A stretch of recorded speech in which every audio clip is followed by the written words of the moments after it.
നമ്മൾ ഇൻവെസ്റ്റ് ചെയ്യുന്ന ടൈമിൽ നമ്മൾക്ക് എപ്പോഴും ഉള്ളൊരു കാര്യമാണ് വൈകിപ്പോയി കുറച്ച് നാളെ മുന്നേ തുടങ്ങാമായിരുന്നു എന്നൊക്കെ പറയുന്നത്.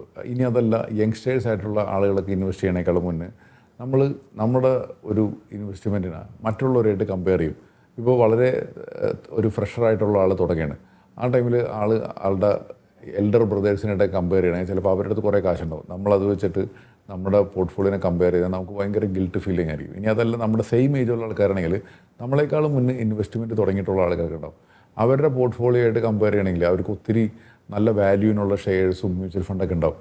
അത് വെച്ചിട്ട് നമ്മൾ ഇതിൻ്റെ അടുത്ത് ഒന്നുമില്ലല്ലോ, ഇനി ഞാൻ ചെയ്തിട്ട് കാര്യമില്ലല്ലോ എന്ന് വിചാരിക്കാനേക്കാളും മുന്നേ നമുക്ക് എത്ര വെച്ച് തുടങ്ങാൻ പറ്റും അത് വെച്ചിട്ട് തുടങ്ങാം.